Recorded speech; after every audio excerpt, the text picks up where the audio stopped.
जय हिंद and welcome to channel course for force और मैं हूं ऋषभ।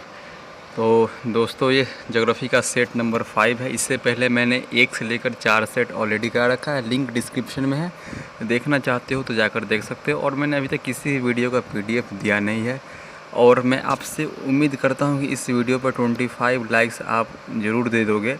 और इससे पहले मैंने 4 वीडियो तो लगातार कंटिन्यू कराया था, बीच में ब्रेक आ गया। इसके पीछे रीज़न है कि मैं इंडियन आर्मी में ऑर्डिनेंस कोर में हूँ और एज ए ट्रेनिंग आप जानते हो कि आपके पास फ़ोन यूज करना ही एक चैलेंज होता है। तो मैं वीडियो कैसे रिकॉर्ड कर सकता हूँ, तो मैं वीडियो ऐसे भी रिकॉर्ड कर सकता था अगर मैं चाहता तो। क्योंकि मैंने पिछले 4 दिन लगातार रिकॉर्ड भी किया था। कई बार होता है कि मैं एक साथ 2-4 वीडियो रिकॉर्ड कर लेता हूँ, लेकिन आप लोग का जिस तरह से रवैया रहा है कि इस वीडियो पे 15 से 17 व्यूज़ जा रहे हैं, मैं 25 लाइक बोल रहा हूँ, 15-17 व्यूज़ दे रहे हो, 7,000 से ज़्यादा लोग यहाँ पे जुड़े हुए चैनल पे। तो आपका एक जिम्मेवारी बनता है कम से कम चैनल को आप थोड़ा सा ग्रो कराओ, मतलब कि इस वीडियो को शेयर कर दो। आप 2 लोगों के पास शेयर करोगे, आप 20 लोग देख रहे हो ना, कम से कम 20-25 व्यूज़ जाते हैं हर वीडियो पे। तो 25 लोग अगर 2 लोग के पास शेयर करेंगे तो 50 व्यूज़ आ जाएंगे ना। तो मैं उतना ही कह रहा हूँ, 50 से लेकर के 60 अगर व्यूज़ आते हैं, मैं व्यूज़ की बात कर रहा हूँ, तो कितना मैं कम डिमांड रख रहा हूँ। लोग तो 1000 10,000 लाइक ही बोल देते हैं। तो मैं कंटिन्यू कराऊँगा, ठीक है। और हो सकता है कि अगर सपोर्ट दिखाओ तो अभी देखो, मैं हर सेट में 5 क्वेश्चन करवाता हूँ। पहले मैं देखो आज समय इसलिए ले रहा हूँ ताकि आपको मैं अपना स्ट्रेटजी समझा दूँ। हर मैं वीडियो में 5 क्वेश्चन करवाता हूँ, लेकिन उस वीडियो के रिलेटेड मैं 8 से 10 क्वेश्चन करवाता हूँ। आप सही बोलना कि ऐसा है या नहीं। मतलब उसके साइड का मैं एडिशनल इन्फॉर्मेशन देता हूँ, वो ज़्यादा इंपॉर्टेंट रहता है क्वेश्चन से। तो कुल मिलाकर मैं मान लूँ कि अप्रॉक्स अगर मैं 10 क्वेश्चन भी करा रहा हूँ, 5 क्वेश्चन प्लस 5 एडिशनल इन्फॉर्मेशन वाले क्वेश्चन, तो एक सेट में 10 क्वेश्चन आ रहा है। लेकिन इससे ज़्यादा होते हैं, लेकिन मैं 10 ही मान रहा हूँ। आप मेरा यकीन मानो कि कम से कम ज्योग्राफी का मैं ऐसे सारे सब्जेक्ट करा सकता हूँ, पॉलिटी का भी, फिज़िक्स का भी, इकोनॉमिक्स का भी, हिस्ट्री का भी। तो कम से कम आप मान के चलो कि यह टोटल आपके एग्ज़ाम तक मैं ऐसा 100 सेट्स तो करवाने ही वाला हूँ। 100 सेट से आप कैलकुलेट कर लो कि आपके पास 1000, कम से कम 1000 क्वेश्चन का कलेक्शन होगा। और मैं इस बात का गारंटी लेता हूँ कि उस 1000 में से आपके 80% क्वेश्चन ज्योग्राफी में, या यूँ कहूँ मैं जो सब्जेक्ट में करवाऊँगा वो फंस जाएंगे। अब GAT का 80% आप कैलकुलेट कर लो कितना होता है, 480 नंबर हो गए। 600 का 80%, 480 नंबर सिर्फ GAT में। तो कहने में और था सुनने में अजीब लगता है कि यार मैं तो 300 का टारगेट कर रहा हूँ, अब क्या 400-500 बोल रहे हो। ऐसा हो सकता है, लेकिन फिर से इसका रास्ता निकलता है कि आप कम से कम 2 लोगों के पास शेयर करोगे और थोड़ा सपोर्ट दिखाओ। नहीं तो आप ही बताओ कि अगर आप NDA की तैयारी कर रहे हो, अच्छा तैयारी कर रहे हो, मन लगा के कर रहे हो, आपके एग्ज़ाम में 10 नंबर आए, 20 नंबर आए, मतलब आप इतना एफर्ट डाल रहे हो, उतना रिजल्ट अगर 2 से 3 बार अगर ना आवे तो आप डेफिनेटली इस एग्ज़ाम को छोड़कर स्विच ऑन कर जाओगे। मैं ज़्यादा नहीं कुछ बोलूँगा। चलो, आज मैं इसलिए बोला क्योंकि आज ज़रूरी था। आगे बढ़ते हैं, पहला क्वेश्चन देखते हैं। Temperate grassland of Australia is called. अब देखो यहाँ पे वर्ड है टेम्परेट, ये समझना ज़रूरी है। ये अर्थ है ना, बीच में इक्वेटर, ये होता है ऊपर ट्रॉपिक, ये नॉर्दर्न हेमिस्फीयर में लिख देता हूँ, ये सदर्न हेमिस्फीयर। एक बार ट्रॉपिक ऑफ कैंसर, नीचे है ट्रॉपिक ऑफ कैप्रिकॉर्न। ये कितना पे होता है, 0 डिग्री पे। ट्रॉपिक ऑफ कैंसर कितने पे होता है, ये इंडिया से भी जाता है एक्चुअली। ट्रॉपिक ऑफ कैंसर होता है 23। आप लिखते रहना, मैं पहले ही बोलता हूँ कि एक अच्छा स्टूडेंट वही होगा जो एग्ज़ाम वही पास करेगा जो लिखेगा। आप एक कॉपी तो कम से कम पूरे course for force YouTube channel के लिए बना लो, उसमें लिखते रहना, ऐसा नहीं कि ज्योग्राफी के लिए अलग। तो ट्रॉपिक ऑफ कैंसर जो होता है 23 डिग्री हाफ मिनट नॉर्थ, और उसी तरह से tropic of Capricorn 23.5 degree south से। एक और लाइन होता है बिल्कुल इधर से, ये कितना होता है, 66 डिग्री हाफ मिनट साउथ, ये होता है 66 डिग्री हाफ मिनट नॉर्थ। ये है अटलांटिक ओशियन, ये है अंटार्कटिका। देखो ये रीजन जो है ना काफ़ी ज़्यादा हॉट हार्श होता है, क्योंकि यहाँ सनलाइट डायरेक्ट ही आता है, ठीक है। इसे हम क्या बोलेंगे, ट्रॉपिकल रीजन, ठीक है। इस रीजन को क्या बोलेंगे, मतलब कि आपसे पूछे टेम्परेट रीजन क्या बोलेंगे, तो ट्रॉपिक ऑफ कैंसर और आर्टिक सर्किल के बीच का रीजन, ट्रॉपिक ऑफ कैप्रिकॉर्न और अंटार्कटिक सर्किल के बीच के रीजन को हम बोलते हैं टेम्परेट। तो ऐसे बहुत सारे ग्रासलैंड हैं, घास के मैदान पूछ लिए जाते हैं एग्ज़ाम में अक्सर। तो ऐसा थोड़ी है कि ऑस्ट्रेलिया आपके आएगा। तो मैं पहले इसका आंसर बता देता हूँ, इसका सही आंसर हो जाएगा डाउन्स। अब देखो यहाँ पे आपको समझ लेना है, मैं वही समझा रहा था कि ये क्या है हमारे पास इक्वेटर या ट्रॉपिक ऑफ कैंसर या ट्रॉपिक ऑफ कैप्रिकॉर्न। इससे बाहर के रीजन को हम क्या बोलते हैं टेम्परेट, इसके अंदर के रीजन को हम क्या बोलेंगे ट्रॉपिकल। आप देख लो यहाँ पे नोट डाउन कर लेना, इसका स्क्रीनशॉट ले सकते हो तो ले लो। डाउन्स कहाँ पे है? ऑस्ट्रेलिया में, टेम्परेट की मैं बात कर रहा हूँ। एसटीपीज़ कहाँ पे है? यूरोप में। यूरेशिया मान सकते हो क्योंकि यूरेशिया में मतलब Europe plus Asia, Europe answer है तो यूरोप कर देना, ठीक है।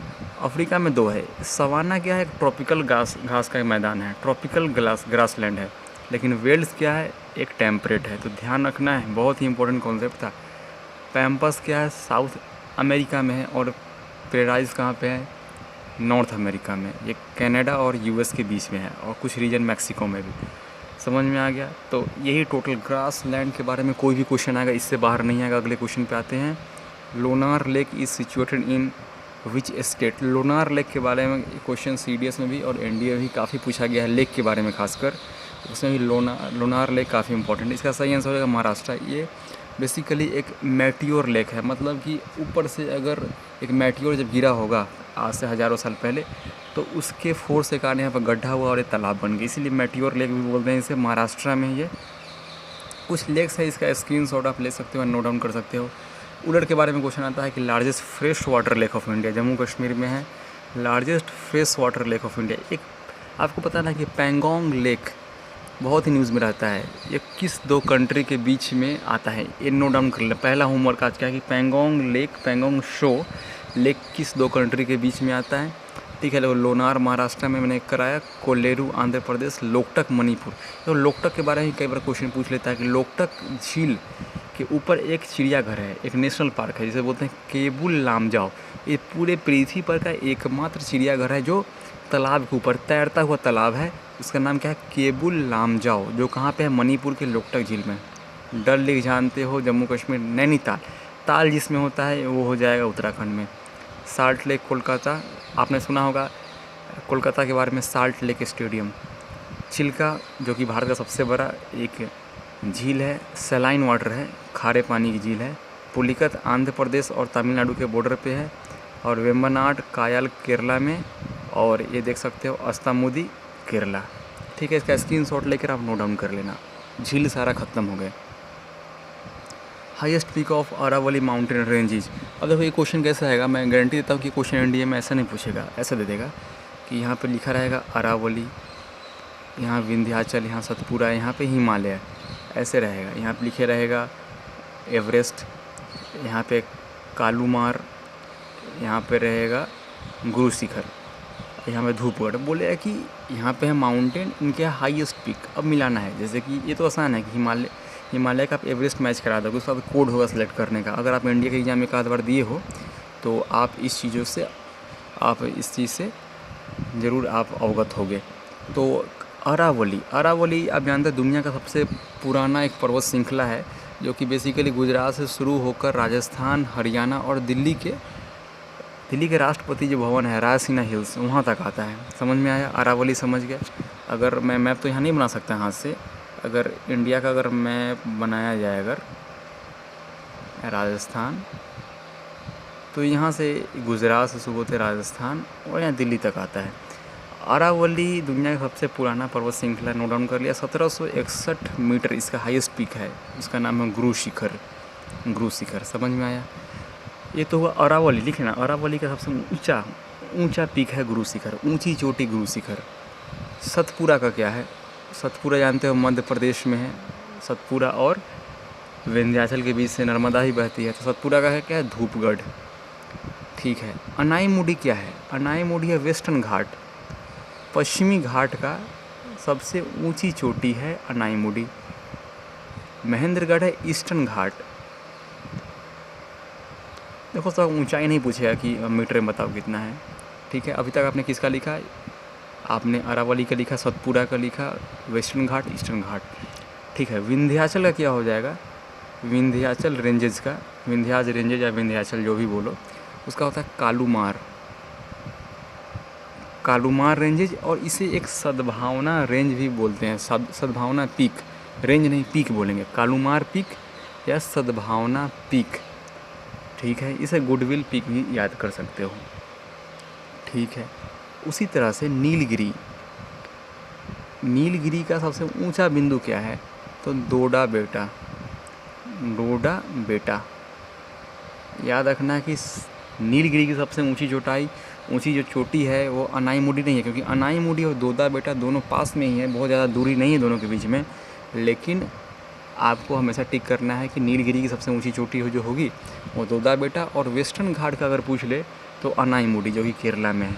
मैं मेरे समझ से हिमालय के अलावा जो भी इंडिया में अगर जो भी माउंटेन है वो क्लियर है, जैसे छोटा नागपुर का प्लेट्यू, मालवा प्लेट्यू, मैंने ये सब अभी प्लेट्यू छोड़ रखा है, लेकिन जो भी पिक्स हैं मैंने सब कुछ एक क्वेश्चन को लेकर कंप्लीट करा दिया। अगले क्वेश्चन पे आते हैं। Which of the flowing is trans Himalayan river. अब ट्रांस हिमालयन रिवर का मतलब क्या है? जैसे कि मान लो कि हिमालय ऐसा है इंडिया के, तो हिमालय के उस पार से जो नदी बह के इंडिया में आएगी उसे हम क्या बोलेंगे? ट्रांस हिमालय, मतलब हिमालय के बाहर की नदियाँ। देखो गंगा कहाँ शुरू होती है? उत्तराखंड से, तो उत्तराखंड से शुरू जब अगर कोई नदी हो रहा है तो ट्रांस हिमालय कैसे हो सकता है? ब्रह्मपुत्रा जो है एक ट्रांस हिमालयन रिवर है, मान सकते हो, क्योंकि अगर ऐसे हम हिमालय मान लें तो ब्रह्मपुत्रा यहाँ से निकलता है। मैंने बताया था कि चोमालुंगमा और सांगफो, इसे दो भाषा बोलते हैं। तिब्बत में, इंडिया में आते ही बनता है ब्रह्मपुत्रा, और बांग्लादेश में जाते ही बन जाता है जमुना। ठीक है। सतलज, सतलज भी क्या है? ट्रांस हिमालयन रिवर है। ये भी कहाँ? कैलाश मानसरोवर के पास से ही निकलता है। और कोसी तो नेपाल से निकल रहा है, और जो बिहार में आता है पटना के पास, बिहार से निकलता है, पटना के पास तो सोन मिलता है, और बिहार के कुछ ज़िले जैसे सुपौल, मधुबनी, इन सब ज़िलों के साथ ये बहते हुए बिहार में जो फ्लड का, जिसे सौरो ऑफ बिहार भी बोलते हैं, sorrow of West Bengal Damodar को बोलते हैं। तो समझ गए ना? तो इसका देखो दो आंसर होगा, मैंने इसीलिए थोड़ा सा ट्रिकी रखा है। ब्रह्मपुत्रा भी इसका आंसर होगा, सतलज भी होगा। ट्रांस हिमालय मुझे समझाना मकसद था इस क्वेश्चन में कि जो हिमालय के उस पार से आए, समझ में आया ना? हिमालय के उस पार से आए। इंडस नदी, सिंधु नदी को भी हम ट्रांस हिमालयन बोल सकते हैं। कैलाश मानसरोवर के झील से निकलता है और हिमालय के उस पार से है, उस पार से होते हुए इंडिया में आता है, जम्मू कश्मीर से होते हुए फिर पाकिस्तान में जाकर अरब की सागर में गिर जाता है। अगले क्वेश्चन पे आते हैं। देखो ओलंपिक चल रहा है, हो सकता है कि आपका इंडिया एग्ज़ाम जब ख़त्म हो तो ओलंपिक से जो क्वेश्चन बनेंगे मैं एक वीडियो में करवाऊंगा, लेकिन ये क्वेश्चन तो काफ़ी एक एवरग्रीन क्वेश्चन उस समय में रहेगा, और आज से 10 साल बाद कोई क्वेश्चन अगर कोई भी एजुकेटर करवाता है फिर भी रहेगा कि how many gold India has one in Olympic. Bharat Olympic में कितने गोल्ड जीत चुका है।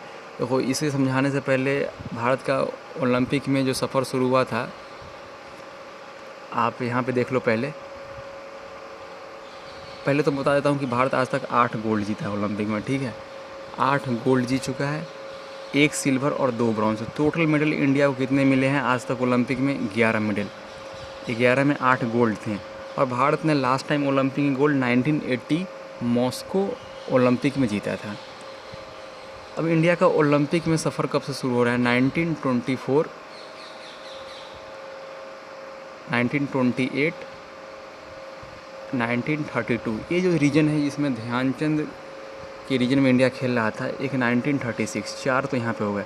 1940 का ओलंपिक कैंसिल हो जाता है due to second world war, 44 का भी कैंसिल होता है। फिर से इंडिया 1948 में भारत गोल्ड मेडल जीतता ही है। 1952 में भारत फिर से जीतता है। 56 में भारत यहाँ पे नहीं जीत पाता, पाकिस्तान जीतता है यहाँ पे। एक्चुअली यहाँ पे भारत जीतता है। 1960 में भारत नहीं जीत पाता है, और इसके बाद 1964 में हम एक बार फिर से जीतते हैं पाकिस्तान को हराकर ही। और 1980 जो लास्ट है हमारा, हमने मॉस्को में जीता था। तो ऐसे करके 1924 से सफ़र शुरुआत हुआ, वो 1980 में ख़त्म हुआ जाकर। आप यहाँ पे देख सकते हो किस तरह से इंडिया ने अभी हॉकी में कितना परफॉर्मेंस किया। तो ओलंपिक में 8 गोल्ड, हमने 1 सिल्वर और 3 ब्रॉन्ज जीता है। वर्ल्ड कप देख सकते हो भारत एक बार जीता है, चैम्पियंस ट्रॉफी। इससे कब अगर आप जो भी देखना चाहते हो, स्क्रीनशॉट लेना चाहते हो ओलंपिक से या हॉकी से रिलेटेड जो भी क्वेश्चन आएगा इंडिया के टर्म में, आप देख सकते हो। अभी प्रेजेंटली इंडिया का जो FIH रैंक है, FIH जैसे क्रिकेट में क्या होता है ICC रैंक, तो FIH रैंक इंडिया का अभी हॉकी में है, वो है रैंक 4। अभी रैंक 4 है। चलो वीडियो यहीं पे करता हूँ कंप्लीट। एक क्वेश्चन जाते जाते मैंने एक क्वेश्चन पूछ रखा है, और क्या क्वेश्चन पूछा था मुझे भी याद नहीं है, लेकिन आपने नोट डाउन किया होगा, वीडियो को बैक करके देख लेना। ये क्वेश्चन आपको बताना है कि कैस्पियन सी, जो कि दुनिया का सबसे बड़ा सी है in term of fresh water, ठीक है, कैस्पियन सी। तो इसके कितने सारे कंट्री इसको बाउंड्री शेयर करते हैं, मतलब कि कैस्पियन सी के अराउंड, ये तो लैंडलॉक्ड है ना कैस्पियन सी, तो इसके चारों तरफ कितने देश हैं, मतलब कौन कौन से देश है ये बताना है आपको। हिंट देता हूँ, रशिया भी है और अज़रबैजान भी है, कजाकिस्तान भी है, 2-3 और बच गए, आपको बताना है। वीडियो करता हूँ यहीं पे कंप्लीट। थैंक्स फॉर वाचिंग, जय हिंद।